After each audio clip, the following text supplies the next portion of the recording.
Good evening, viewers, and welcome to another MTV Community Forum. I'm your host, Byron Campbell, and of course, our co-host, Chris Diali. Chris, good evening. It's good to see you. Good evening, Byron. Good evening, and evening to our viewers and listeners on our various platforms.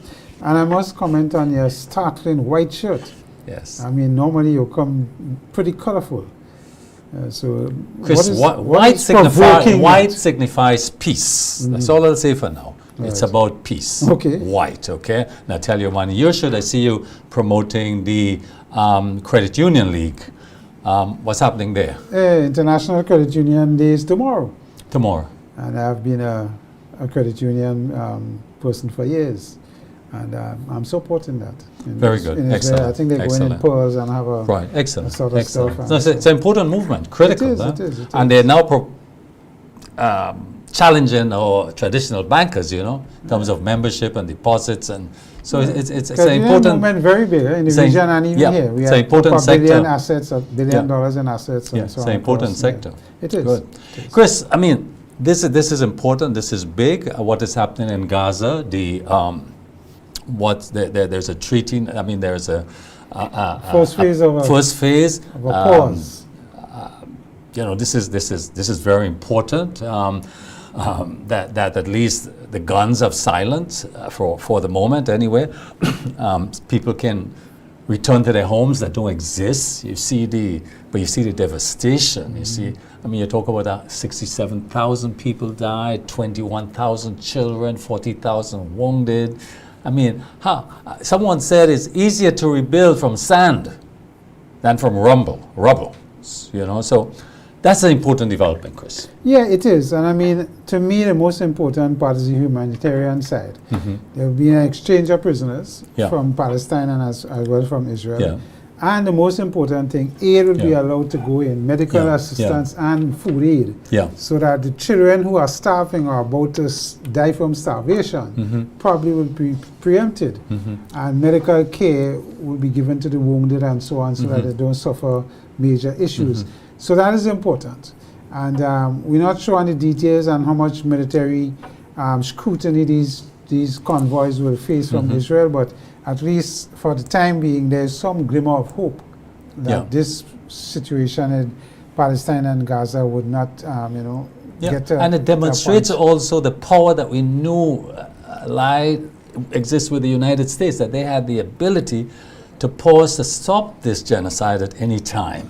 Well, you know, Byron, it's interesting that Mr. Trump said to Hamas that if they don't come to the table and sign something on the agreement, he will make sure they get annihilated in totality. So it's a big stick approach. It's a big stick approach. Yeah. And that's why amazing. That's why I've always said there's complicity on the part of the United States on this matter. Chris, one of the things that, I mean, we have an issue, and I want to say to our public that our guest tonight is Ruggles Ferguson, KC, and we'll be dealing with the present situation. America requests for Grenada to install military radars or military assets in Grenada. And of course, we'll be looking at it, Chris, from the geopolitical, of course, but specifically Caribbean as a zone of peace, where's CARICOM in all of this, and from an international law perspective. So we're going to have an interesting conversation with him.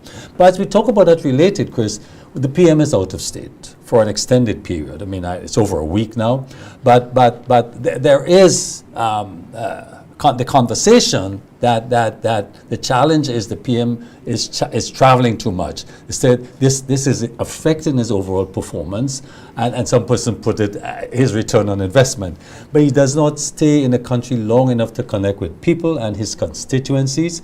And I saw some data which says that he travels at least 1.2 times per month, which is 3 times more than any other PM in the region. I've also seen a report that shows Ms. Nolan Thompson, the caretaker for the St. David's constituency, how popularity, they says, had moved from 28% in March to 52% in September. But note that the PM is, in fact, his popularity is still high in the 60s. But pay attention to the caretakers movement, you know? Yeah, one of the issues we have with our politics, foreign ministers, for example, because of the ministry they represent, have to, by the nature of the ministry, travel a lot. Yeah. the Prime Minister doesn't have the foreign ministry under his 9 portfolios, 9 ministries that he doesn't have it? He doesn't have it. Oh, we have it. Okay. So I think that is Mr. Andel as the Minister for Foreign Affairs. Yeah. So at the end of the day, you need to be connecting with your constituents. That is what will keep you politically in terms of the popularity. People want to see you, they want to meet you, they want to chat with you. Yes. So I don't think his absenteeism from the constituency will help in that political thing. And, you know, probably the young lady gain in popularity may not give her the constituency because the PM is still very popular. Yes. And he has done a lot for his constituency in terms of giving, you know, doing a lot of infrastructure development and so on. But I think at the end of the day, in our politics, we like to meet with our potential leaders and leaders and have conversations with them. That's why we have a weekly meeting. All the politicians have a weekly touch base with all their constituents for help and whatever they call that. So I think it's something, and there's a cost to this travel. Because when you look at the teams that he goes with his Chief of Staff. And we have a new position now, the Chief of Staff Executive Assistant. Assistant. So we have a new dimension to it now. So but I mean, anyway. But Chris, there's another dimension. There is the Prime Minister is responsible for 9 portfolios. 9. Yeah. And it's interesting that one of the major one is, of course, infrastructure, you know, and I've always said that, look, he means well, but the fact that he's out of state so often and has so much other responsibility, we need to focus on infrastructure, I think. And I am to believe that we are not getting the level of attention that is necessary for that. Chris, the other thing I saw coming up was the parking situation. The police, the traffic department has come out. We've spoken about this, the illegal parking, the arbitrary parking, and it contributed to a lot of delays, traffic delays. And the police department, the traffic department, come out very strongly to say that they will be addressing this. And I'm very pleased to hear that. Concerns are, of course, that you don't have intervention, political intervention, in this initiative, Chris. Correct. You know, we have laws on the books. And sometimes when the police go to implement the laws that are there, they get calls from the politician. Of course, the constituents who they affect, and his party will call their constituency rep and say, listen, boy, you all have to do something. You know, this ain't working. And with the election close by, you wonder how long this initiative will run. And well, I mean, it is badly needed. Yeah. I mean, between this week and last week, almost 500 vehicles landed on our port. So the volume of vehicles being imported has not significantly changed. So the question is, apart from affecting traffic congestion in terms of volume on the road, the issue when you narrow the road with the parking as it is now is further congestion. And Byron, the issue is emergency movement. Fire engines, ambulances to go and deal with emergencies. When the roads are congested with illegal parking like that, what happens? We have a problem. We have a problem. So I am happy to hear the police, the traffic department is going to address it.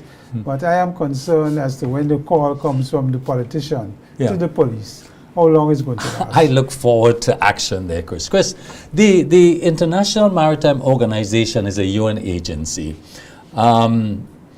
And they are responsible for setting standards and relating to international shipping. It's a UN agency that Grenada and all countries for equal vote and are members of.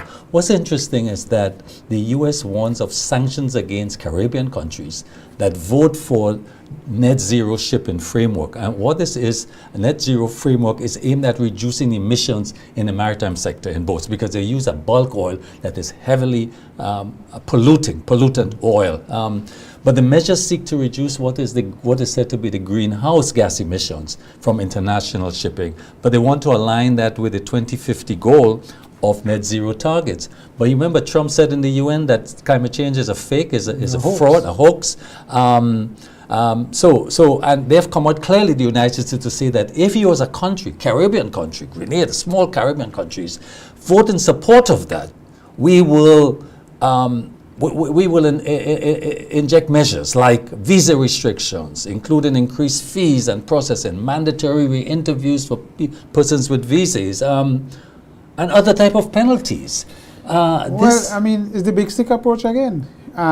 Trump and his administration don't want the IMO to get this measure passed because it's going to increase shipping costs for them. Yes. And some of our Caribbean countries are going to face the same increase in costs. I think Antigua just said that they would not vote in favor, but they won't vote against. So they're going to abstain. Yeah. Meaning that they see the increased cost coming too, and they will be a challenge for them. Yeah. But they understand the bigger picture. They believe that a measure has to be done in terms of the CO2 emissions coming from the burning of oil in these ships when they traverse, and it's a major issue. Yeah. And it has to, something has to give.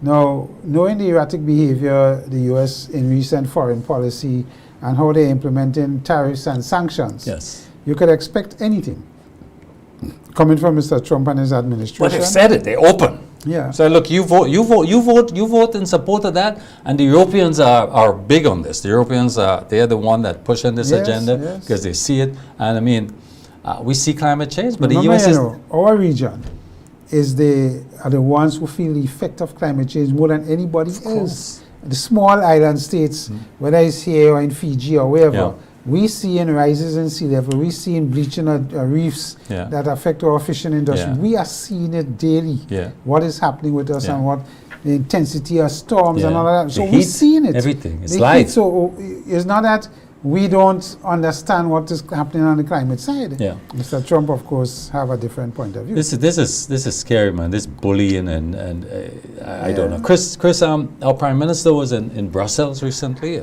maybe last week or earlier in the week, dealing with the sargassum issue.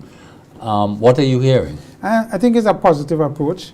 There are companies in Grenada that have decided to invest in the processing of sargassum, whether to generate gas or to generate, whether it could use in fertilizers or other things. There's one company here that is looking to scale up. I think the Prime Minister was invited to talk about it, and he is also seeking potential investors for the whole trust to deal with sargassum, because I believe sargassum is going to be with us, and we have to find a way to deal with it. And when we take it off the beaches, what do we do with it? So I think it is a positive project that we're looking at, and I'm hoping that it could get the support that it needs. It's an environmental concern for our beaches and what is going to happen in tourism as we move forward, because the phenomenon is going to be there. So I think we need to get solutions, and I think that is what his trip to Brussels and his speech was looking at, that there are pilot projects now running that processing sargassum, and we need to upscale. So we look forward to developments and a report on this as we go forward. Chris, that's all the time we have on this matter. So viewers, stay with us. We'll be back with Mr. Ruggles Ferguson, KC, to talk about what's very topical with us in Grenada and the region, the question of the U.S. and seeking permission to install military radars in Grenada. So stay with us. We'll be right back.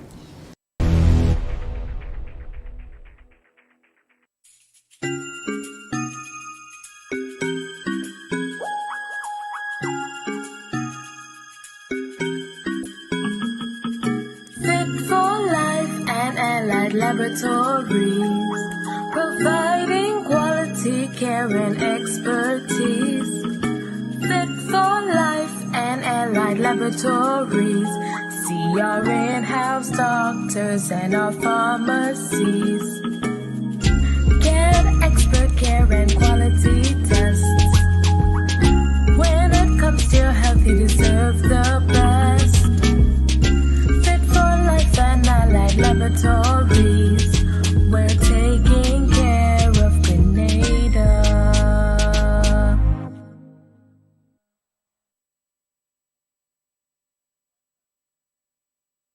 The Ministry of Agriculture is inviting all of Grenada to join in the national observance of World Food Day 2025, guided by the theme Hand in Hand for Better Food and a Better Future.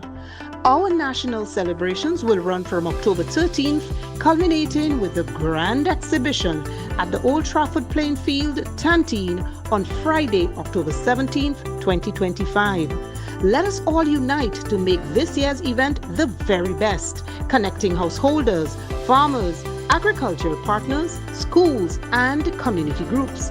International World Food Day observance, October 16th.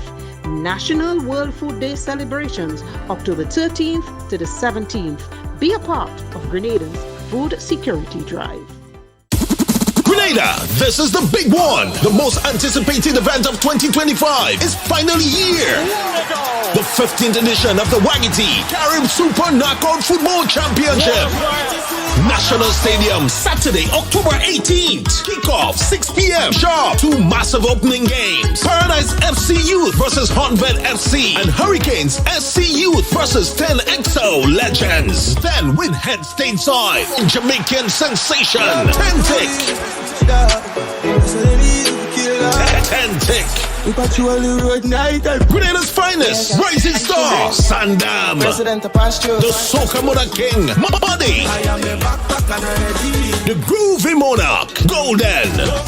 Short Prey, Zuki Man, Sakina and the Alpha One Band. Admission main stand, $50. Bleachers, $40. Then on Monday, October 20th, more football action. Game 1, Combined Northerners versus Sweet Tours. Grenada SDFC Youths. Game 2, SAFL versus Fontenoy United. Admission Monday, just $20. 15 years of football glory and vibe. Don't hear about it. Be there.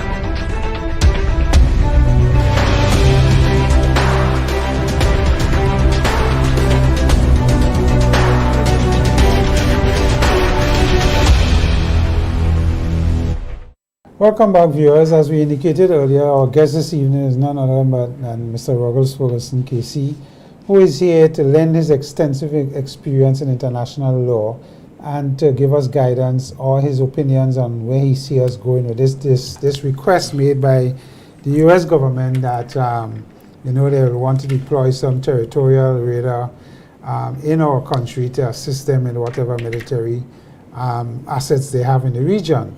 And whether or not this is the right thing to do to say yes or no. We have had a lot of public opinion recently on a lot of shows. We had statements put out by a peace group. We have had statements put out by well-known people like Dr. Wendy Grenade on what we should consider and how we should deal with it. So there have been a lot of stuff out there. I think Justin Pay, Dr. Pay, wrote an article saying that we should accede to the request. And so we're going to discuss some of that this evening. We're going to have Ruggles help us to understand where we can go and how we should approach it. So Ruggles, welcome. Thank you, Chris, and thank you, Byron. Thank you for having me. Yes. So Ruggles, let's start off with your expertise on the law side. Here it is, the U.S. have assets in the region. Here it is now, I think it's this 5th boat. They have bombed or shot and killed numerous people. We don't have an understanding as to if this thing is true drug people that is happening in the region. They're in international waters. So from that point of view, before we get into the request, do you see this as having any sort of impact on how we understand international law, particularly of the seas, should operate, and if the U.S. is doing a correct thing? Yes. Well, thank you, Chris. Let me first of all correct you. I'm not necessarily an expert on international law or the law of the sea, but I think I am sufficiently familiar with basic principles to be able to comment in an informed way on this issue. And you have started the ball rolling on a very important observation. I was reading tonight, it's about an hour or so ago, an article from the New York Times. It was dated today, and it stated again, 27 people have been killed on these boats. Now, it is not just a matter of concern in the Caribbean, but a matter of concern in the United States itself, even at the level of Congress.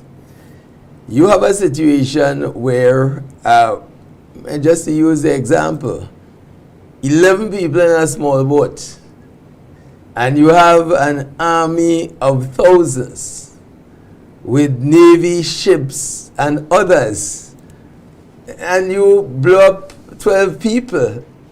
And there seem to be a boast of it. We have killed 11 more, we have killed 5 more.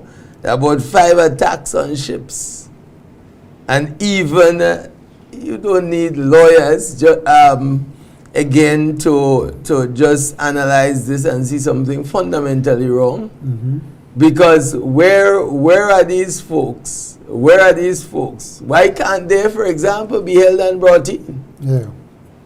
And tried? Because it's you have the means, and of course I suppose that nobody from the U.S. died.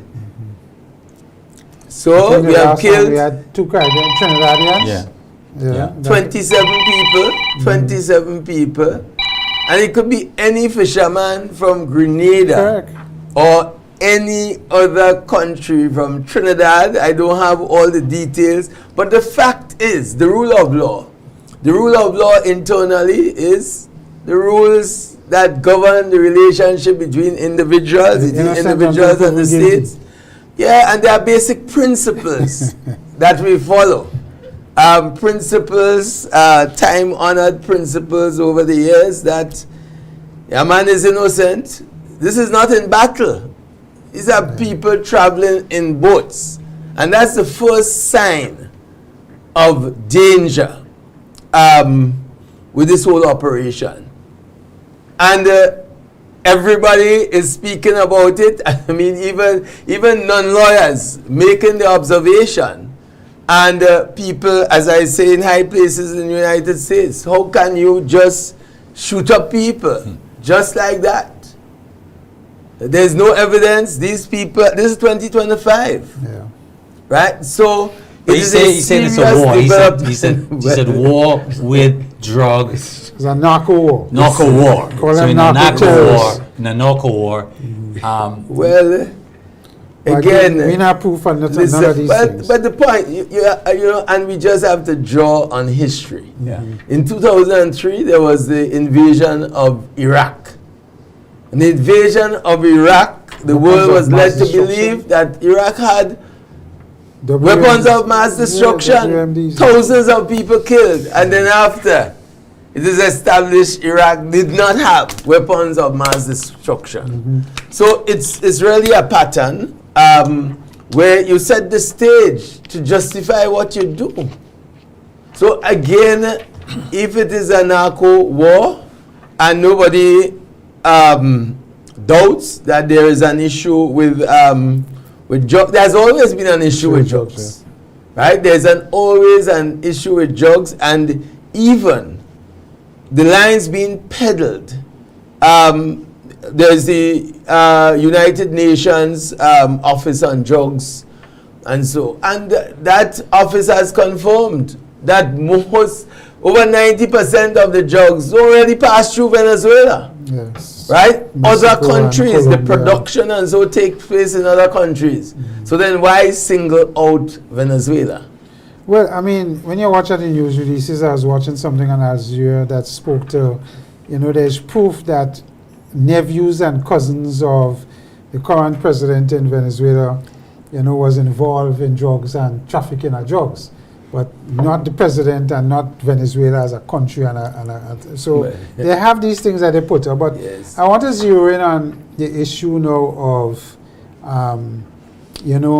we have this request that has come from the U.S. government for the deployment of a certain military asset in terms of radar to be housed in the territory of the state of Grenada, and whether or not, we should agree or not agree.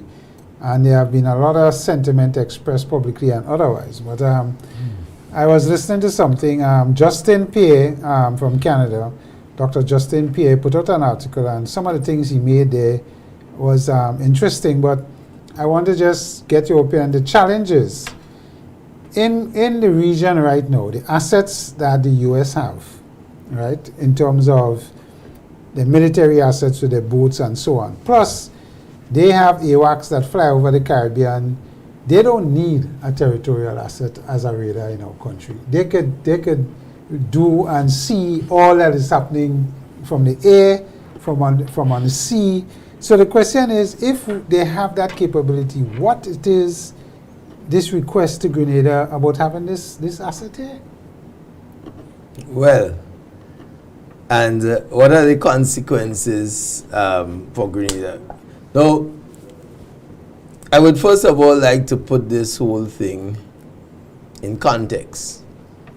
And the international law is, again, not something that experts alone discuss. Because law, as I said, as I always say, law, you have laws. Laws are basic rules that govern the relationship of people, the relationship between the people and state. And international law governs the relationship between states, basically.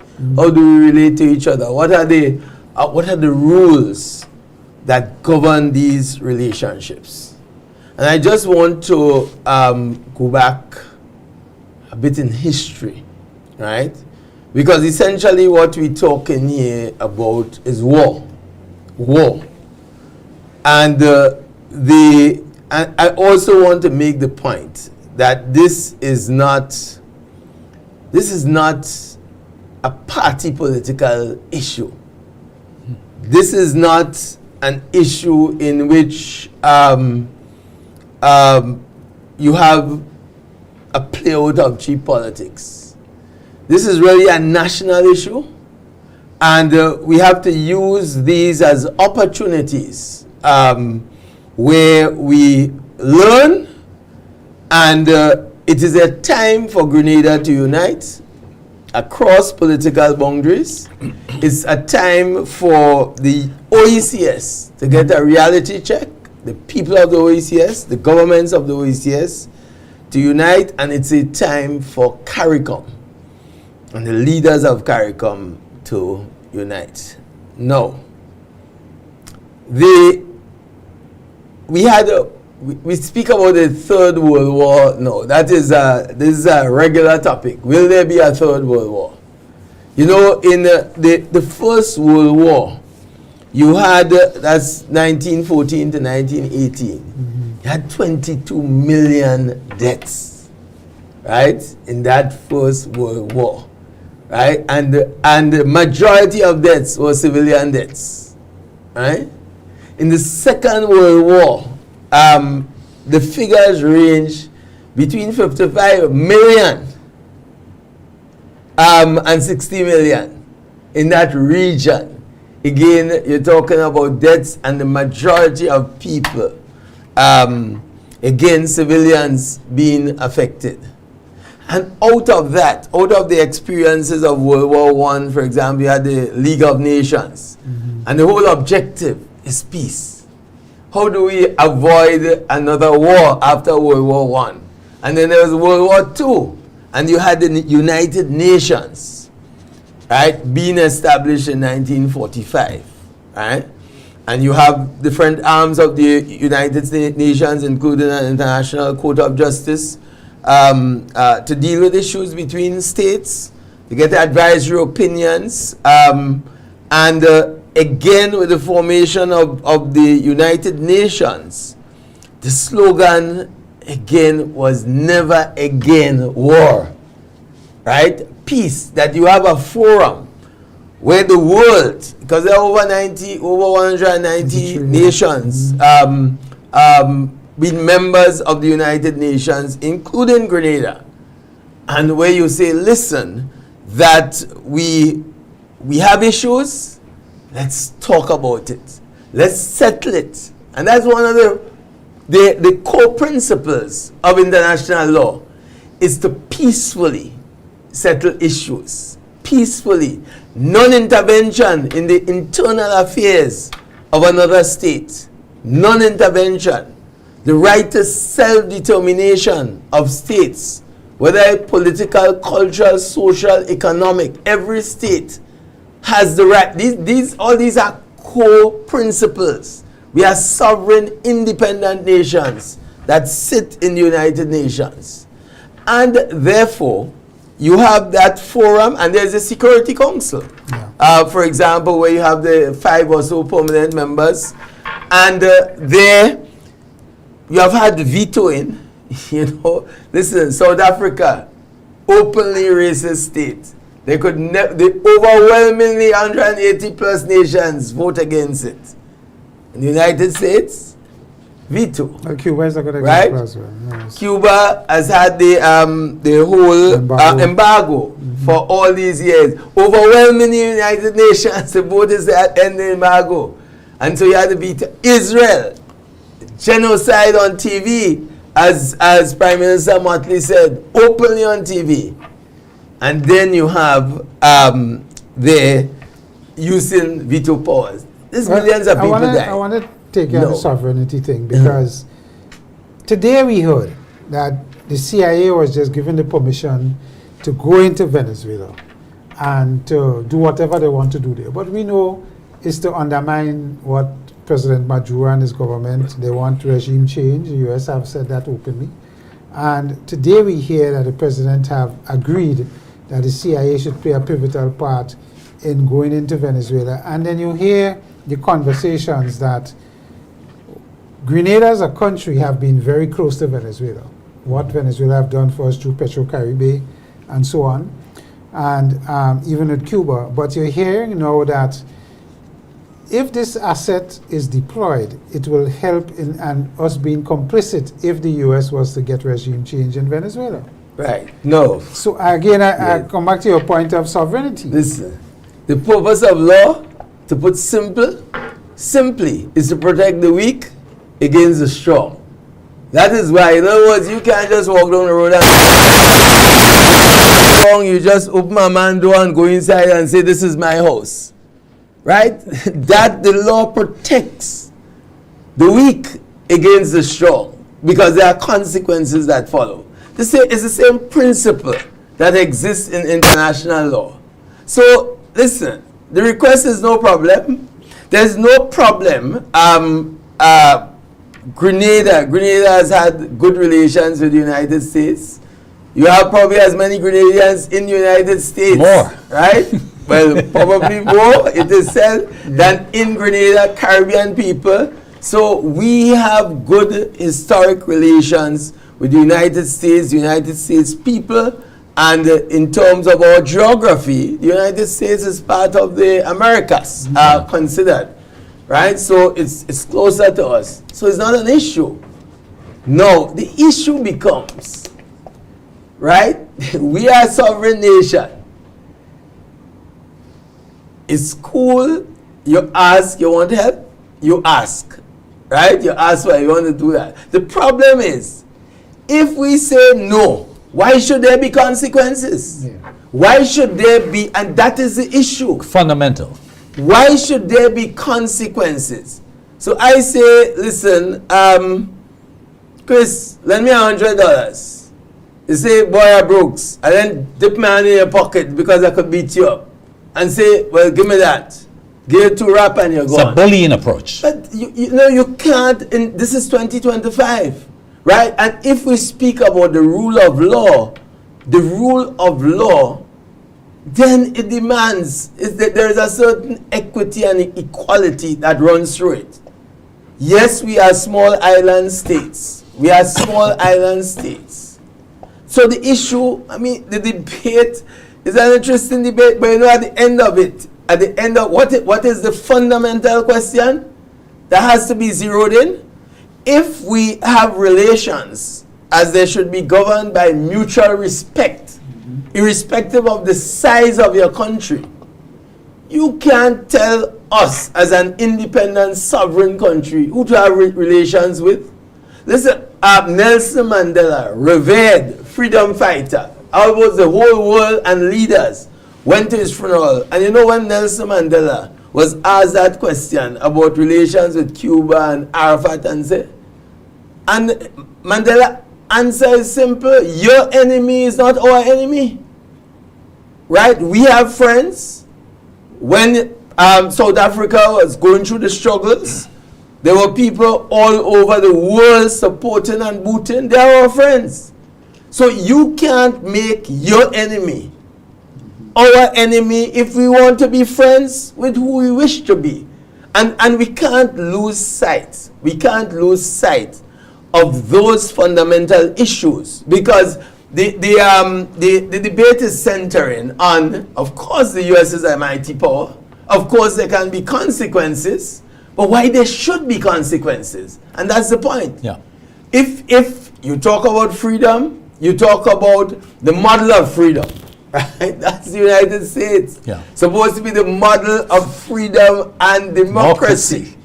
Right? You have a right to speak. So why we, as an independent state, if we want to say, if I say I'm friends with Chris, then you want to beat me up because Chris is your enemy? Yes. The world can't operate so. But Mr. Trump is a erratic government, so you but yes, no. But the question is, what do this is no different, really. So listen, we have to look at our history, right? As a people, we're from slavery. We were forcefully brought to this part of the world under terrible conditions, and you know why? Because there were stronger powers who had the means to do that. So there's no law, even in time of slavery. Slaves have no rights. They could be bought and sold like anything. So we hear you, but clearly this is a principle of the Trump administration now. They operate this way, whether it's with Canada, whether it's with Mexico, whoever it is, they operate on that basis. If you don't do what I tell you to do, what I want you to do, we're going to bully you. But I want to move a bit from this. The whole question of the Caribbean being a zone of peace. And CARICOM and this organization called ECLAC, this is the Community of Latin America and the Caribbean States. There's about 33 countries, which Grenada is a part of. They have repeatedly declared that the Caribbean should be a zone of peace. What does this actually mean in international legal terms when you say that it is a zone of peace? It's a zone of peace, literally mean that there are no problems, right? There are no problems. It's a zone There's a of commitment peace. that these countries... It's aspirational. That, you see, these pieces of rock, we want it, we will do nothing to promote war. So, for example, I heard Trinidad talking about the internal issue, zone of peace. It's about zone of peace between nations not fighting with each other. Not internal. Right? Not in terms of dealing with internal crime and these things. It is how the relationship between states, and states would have differences. Right, but it's how you resolve those differences. But would agreeing to install U.S. radar, let's put it bluntly, radar systems violate or undermine this commitment that we have with these organizations? What's the purpose of the radar, right? Well, let's look at it. They are military radars. But precisely, and everybody says that. And one of the things, and I can make this point, Ruggles, that radar system, military radars, are system to detect targets at great distances and to identify them, locate them very accurately. And in a war situation, these are the first targets that the combatants go after. But that is known even in Grenada in 1983. Yes. That Boucheju, right? First communication. You knock out communication equipment at Radio Free Grenada. Right, you knock it out because it is important that you disable right the ability to communicate. And so to see. Listen, really, and I heard an interesting comment, and that's why I believe it's good to open these things for public discussion. Because there was a gentleman, I didn't get the full program, the GBN program. I caught the end beyond the It was a professor, and it was a guy, professor. right? Yes. But no, I'm talking about a caller. Okay, right? caller, yeah. And a caller was speaking about the dangers. A regular caller, no professor, no expert, but brought a dimension to it. Say, listen. He was making the same point, as a matter of fact. You putting that on a civilian airport, right? Right? Not somewhere in Granny Tang. On a civilian airport with civilian flights. Or where we live. There are people living around there. And there's a residential area. The school is there, right? Now, in times of war, right, there is irrationality, right? When you're fighting war, now, when these things become target, it places everybody in danger, and that is why this is not a political issue, and it must not. And when I say a political issue, it must not be seen as yellow green. Politics. Yes. There's no colors in that. It's like independence, one national color that we have to. We cannot, right? We cannot get involved in war and war preparation when everybody gone back, right? Everybody gone back, you become a target, and the policy of the US, and they have said it, they have no permanent friends, they have no permanent enemies, what they have, permanent interests, and they do what is in their interest, not in our interest.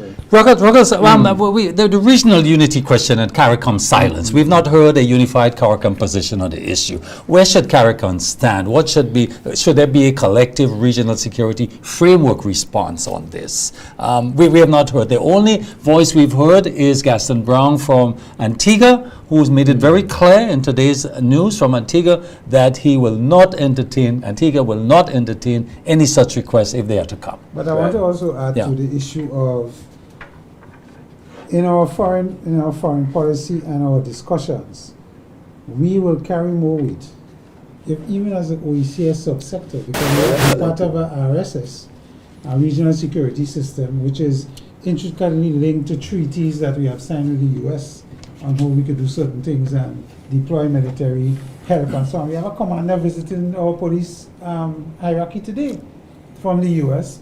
We don't know the extent of those conversations, but is there a need for us to pool together as sub-region, as OECS, and have a position that our zone of peace, as you say, quite clearly, we are all tourism states in terms of GDP and what tourism contributes to our GDP.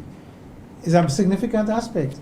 You can't bring in passenger air flights into and have an asset that is a military asset on the same airport. It just contradicts everything that we do. But precise, and why we have to get involved in that first and foremost, and why Venezuela is a sovereign country. Correct.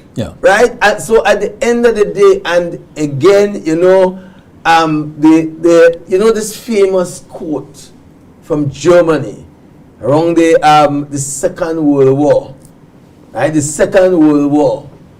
First they came for the socialists. I said nothing because I was not a socialist. Then they came for the Jews. I said nothing because I was not a Jew. Then they came for the trade unionists. I said nothing because I was not a trade unionist. And then they came for me, and there was no one else left to speak. Very profound. And we cannot allow things to be done and speaking in corners. Just speaking in corners and a big stick policy be used. So I understand those that say, and I fully understand in international diplomacy, listen, there are bargains, right? There are bargains on different things. So I come bargain with you. I want £100 of rice. You tell me $100, and I go by bar and you tell me $75. Well, you trade, right? These things, but on matters, you see, there's a difference between principle and prostitution. Yes. Because with prostitution, again, you go above a particular principle and say because money is involved, then hey, but I better do it. I better beat up Baron in truth because they give me some good money to beat him up. Any role here for CARICOM? Of course. That's the question. Of course, there's not just role here. Yeah. And I always make the point because we don't educate. We talk about this CARICOM unity and OECS unity, and there's not sufficient education on it. Because, you know, everybody knows that July 4th, right? Big, we talk about celebrating American independence and all these things, right? July, everybody know it. But you know the first Monday in July is CARICOM Day. And I've been lamenting for the last few years. I was talking to people, you know, if you go and take a poll on the street, nobody knows that. Right? CARICOM Day this year was July 7th. These things have to be mass-based. Because if you want serious regional integration, it has to be based on people-to-people integration. And I'm so always amazed. Up to last week, I was talking to a senior colleague in one of the Caribbean islands. The number of people who have not visited Caribbean islands were always up to Miami and Toronto and these places all over the world. But they have not been to other places in the Caribbean. Even people in Trinidad, I was saying somebody, I said it's 25 minutes away, you know. Mm-hmm. They're going all about, and you know why? Because there's an expense factor, right? There's an expense factor. We focusing too much on outside. So when no outside decide to draw the brakes on us, we're not ready for it. Not ready for it. We have to take a short break here. Mm-hmm. When we come back, we'll continue the conversation. Viewers, stay with us. We'll be right back.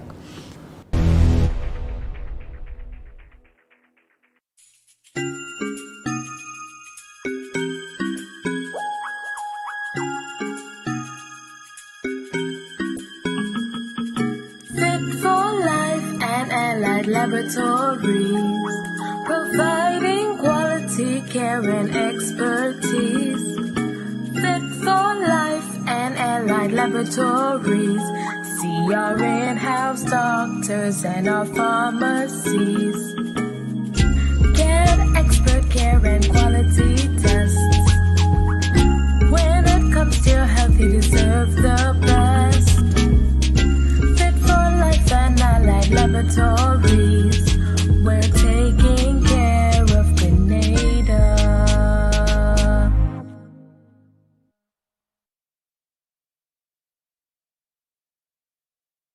The Ministry of Agriculture is inviting all of Grenada to join in the national observance of World Food Day 2025, guided by the theme Hand in Hand for Better Food and a Better Future. Our national celebrations will run from October 13th, culminating with the grand exhibition at the Old Trafford Playing Field, Tantine, on Friday, October 17th, 2025. Let us all unite to make this year's event the very best, connecting householders, farmers, agricultural partners, schools, and community groups. International World Food Day observance, October 16th. National World Food Day celebrations, October 13th to the 17th. Be a part of Grenada's food security drive.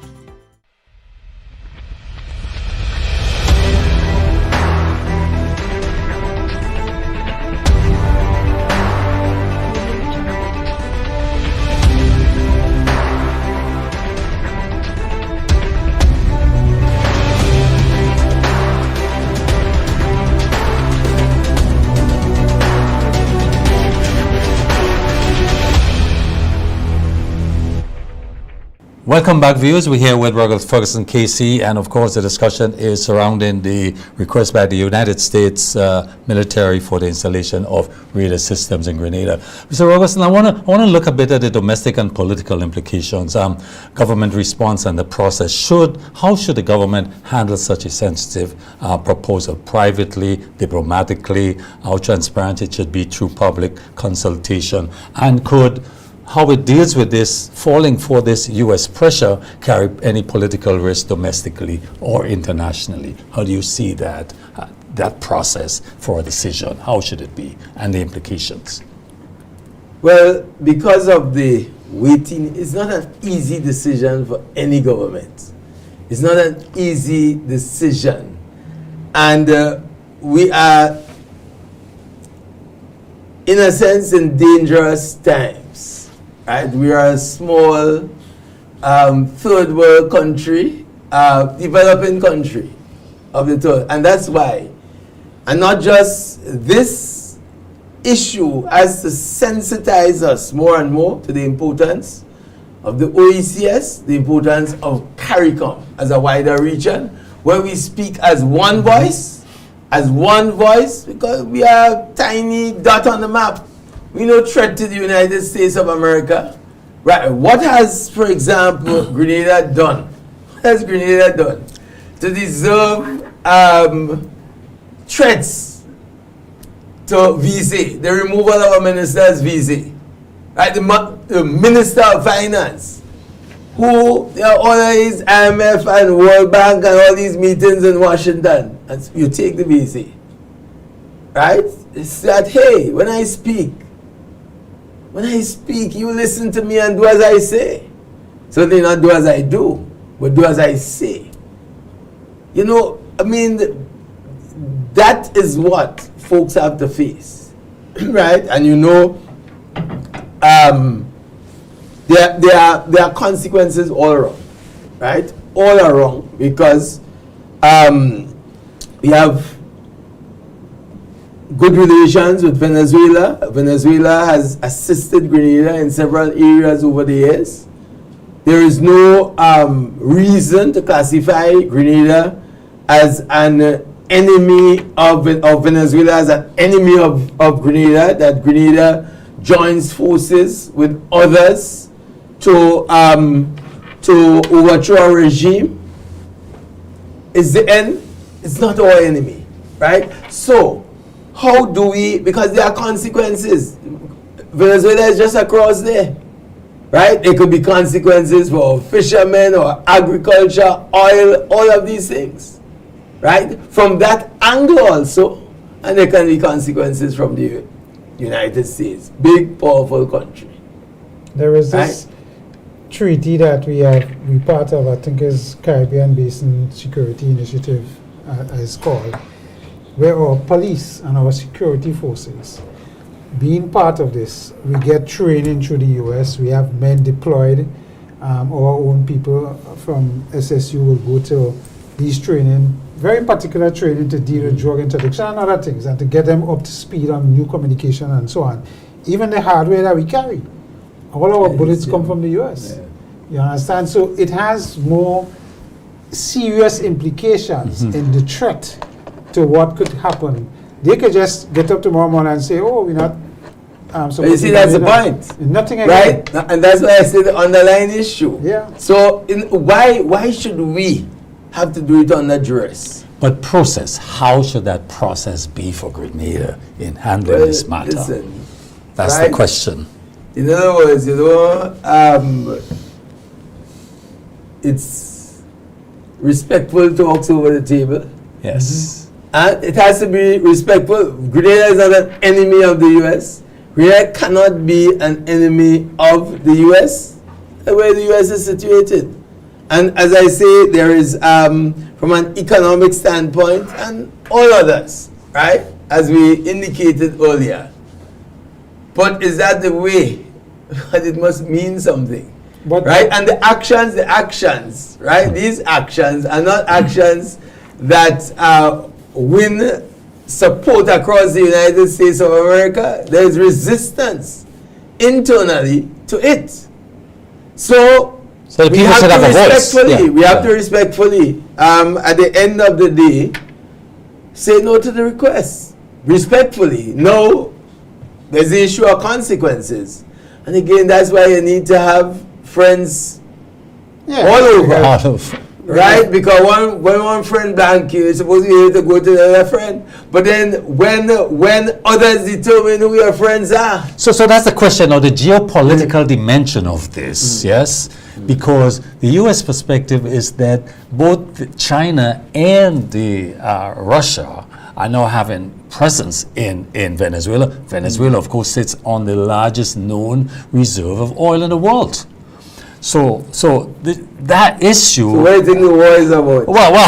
Drug cartels? Drug cartels? Is it about oil? So that's the bigger issue here. So the question is, but where I want to go, Ruggles, is that to look at the historical perspective. That is, Grenada Pass has shown how military let me put it this way, it has shown how a foreign military, how it has shape our trajectory, how it has shaped our future. Is there any lessons to learn there? I'm talking about the invasion of Grenada with the U.S. says that we are aligned with Cuba, we are aligned with the communist regime. But is there any lessons to learn from our past in terms of what's happening now? Well, first of all, it's a different world. Yeah. Right? It's a different world. 83 and 2025, what is 40-something years we talking about. It's a different world.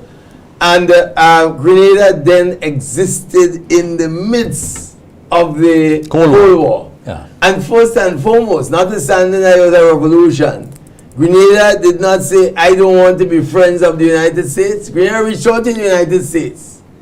And the first precondition is that you can't have relations with Cuba. Right? You cannot have relations with Cuba. And offer Grenada at the time $5,000 US. That's probably 5,000 US was big at that time. But then on demand that you can't have relations with Cuba.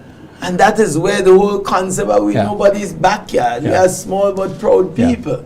No, so that is in the midst, right? It's a different world. You have now different centers of power in the world. We have relationships with different people. So between the 79 and 83 period, there was always the threat of an invasion, and the issues and the implosion of 83 gave the opportunity, right? It's not, that was the reason why. That was the best opportunity that presented itself. No, that's the past, right? That's the past. We're in 2025 now. Who would believe a duly elected government of the people, right, leading an independent state, 51 years of independence, a country that has a respected voice in the United Nations, and you can't say no because there are consequences, right? And it is not, because in the world of diplomacy, it's never easy. Yeah. It's never easy. It calls for meetings behind the door, scenes and so. But this is the nature of the request. It's the problem, right? Issues of fighting, drugs, trade. We welcome all of that. It's important to have cooperation with the United States of America, right? Because of where they are, what they can provide. That's not the issue. That's not the issue. The issue is now you are asking us to get involved in the middle of a problem with you and another sovereign state where we have no issues with. And the consequences for us, right? The consequences for us. And as the man in the street, every day you hear some new dimension you don't even think about. And that's why the public discussion is so important, because you don't hear about things like somebody even was pointing out today, the proximity of the airport to the St. George's University, right? And residential buildings. No, so how do we then say, well, listen, yeah, boy, Venezuela, you are a friend and you have done well for us, but we are under pressure, right? So we had to join the war again. A little change here, it's much needed. In other words, where does the issue, principle as opposed to, as I say, prostitution? No, because you really don't want to do it. You're not doing it voluntary, right? You're not doing it voluntary. You're doing it because, and that should not arise from the center of freedom. But that's the reality. Freedom but and that's democracy. The reality. So we continue to be a set of black people of no significance who continue to have to answer to a major power that says, listen, do as we say or else.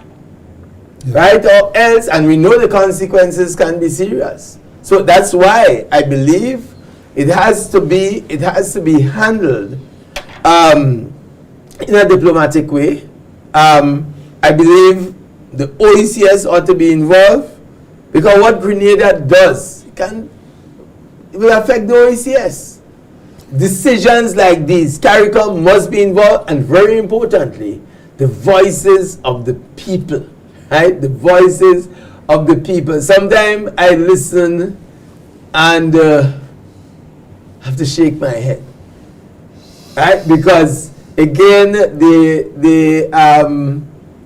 people talk about Maduro and Venezuela. We are not interested in internal politics. They deal with their internal politics. If we have to base our relationship on the internal politics of different countries in the world, including the United States, and we have a relationship, right? There is no perfect nation. There will always be issues. The issue is, are you prepared to have mutual respect for us? Or right as a sovereign nation, not to dictate to us because you are stronger than us.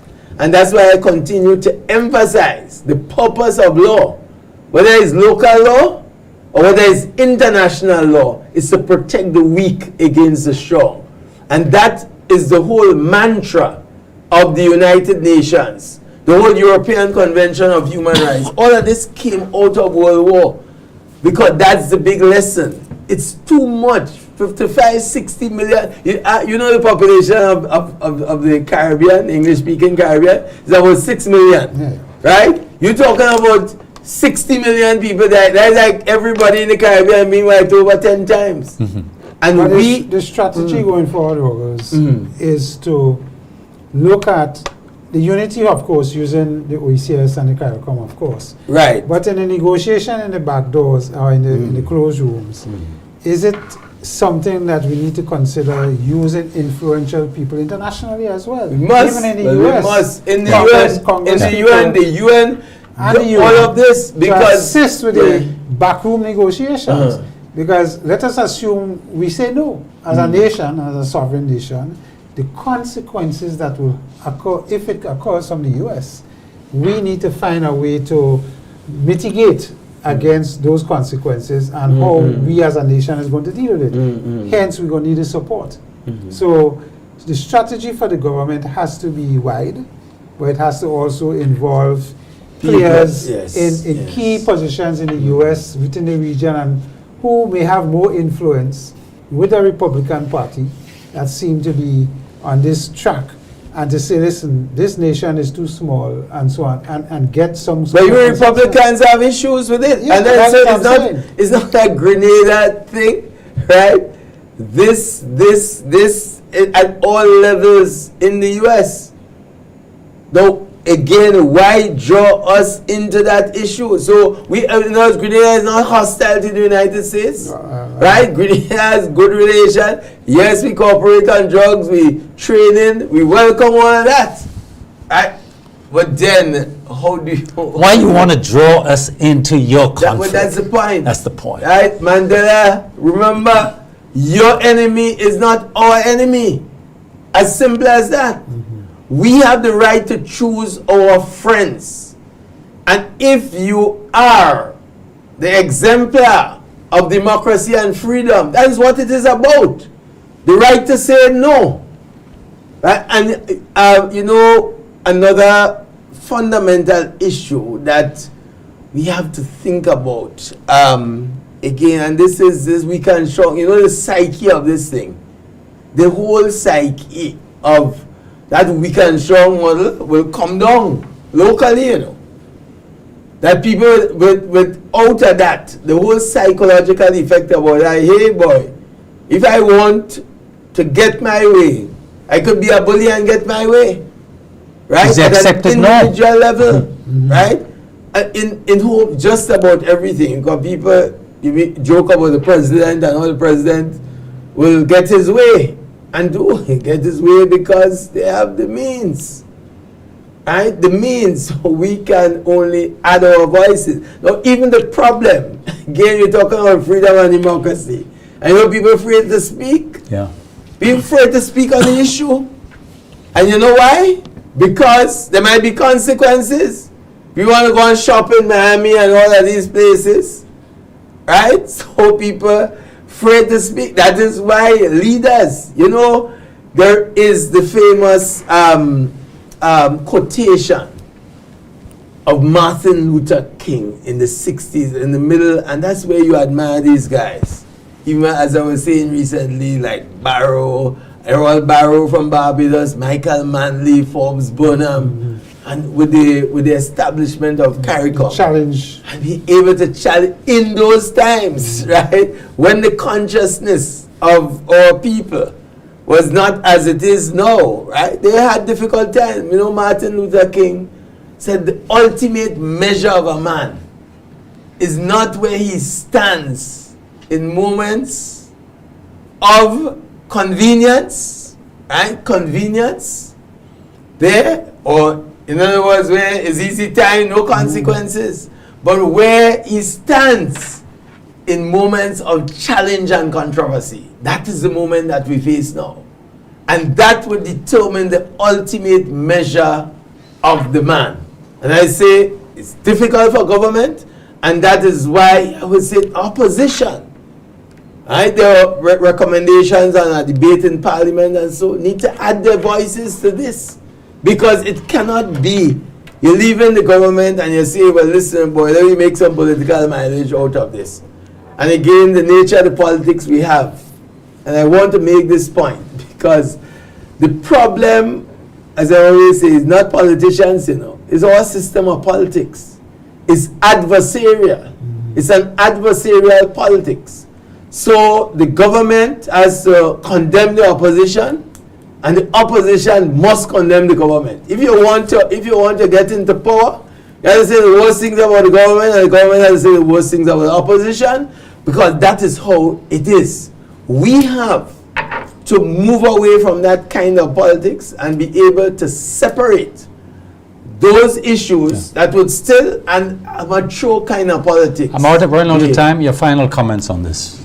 My final comments on this I have matter. so many Closing remarks. already. Yeah, yes. final comments. No, this is a time for Grenada to unite, right? This is a time for Grenada to rise up and show that we are capable of moving beyond partisan politics. This is a time for engagement with the people. Engagement with the people. This is not just a back room. At the end of the day, you take decisions, but you need to feel the support of the people. It is a time for civil society leaders to speak out. Because just as I was making the point about Gaston Brown, Prime Minister Brown, it's inspirational, right? It's inspirational. One would not agree with all that he says and does at times and his way of doing it. Yeah. But it's inspirational, and what it does, it inspires. Just one thing I want to say: we have a call. We have someone who is communicating the program and say we've broken the change of slavery. Please, under no circumstances, let us go back there. But it's no different, you know. Exactly. It's no different. Yeah. It's just that's why there are these concepts of colonialism and neo-colonialism. Because it's do as I say. Yeah, how we could preach freedom, and that is, you know, that we boast of the world's best democracy. Follow our example. We can speak, but if we speak, you take the minister. Really. So I think you get my point, but I really do hope the churches and other entities show your mettle. Show your mettle. And interesting, we have not heard from the opposition party. We've heard from the movement. I really hope. Yes, I really hope the opposition really says something that again rises at the national level. So the critical question is: would Grenada stand firm on principle or bend under pressure from political islands? Chris, your final closing. No, I think the conversation tonight is clear. We cannot allow a bullying tactic to continue, whether it's the U.S. or anybody else. As Robert said this evening, we are sovereign states from the point of view that we can respectfully decline or not partake or say no to something. That is our right to do so. Yeah. And after it's well ventilated, I think as Roger's indicated, we need to rise above it and say, listen, we all on this same page. The country There are people who believe that we should say yes because of the possible consequences.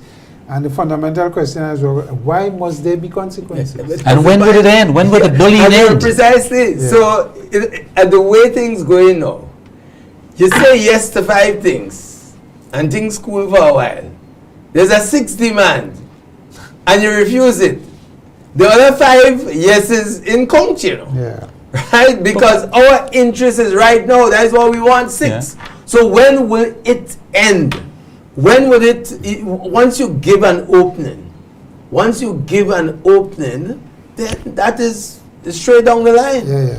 And this highlights the delicate balance, small states like us, how we maintain sovereignty, security, and diplomacy. So the most important thing that we learn from all of this, apart from the national unity on issues that affect us fundamentally, like these issues that rest on principle. It's the importance of that OECS and CARICOM. We need to develop a Caribbean tourism. Yeah. Right? Why we can't have that? We see CNN and all these things. People in here in Grenada news, some people don't know what going on in Grenada. Sure. They get it on social media, maybe, but it's all just at us. So we know more that's going on in the United States than what is happening in our region. So we need to develop mechanisms where we can get to know each other better and be part. I think what I'm gathering from this conversation is that we need to come together as Grenada as one on this matter. We need to rest the politics aside and come together, because and it does not have anything to do with partisan. It has nothing to do with politics. It has absolutely nothing to do with politics. Listen, Canada and the United States of America enjoy the best of relations over all of these years. Canada suddenly became like the #1 enemy of the United States, imposition of tariffs, and you know what? Interests. There are no permanent friends and permanent enemies. Thank you very much. Let us not That's all the time we have. Viewers, thank you very much. I want to thank Ruggles Ferguson, Casey, of course, for being with us, co-host Chris Diali, MTV, and our technical staff. Thank you very much. We'll see you same place, same time next week. Let good sense prevail. Good night.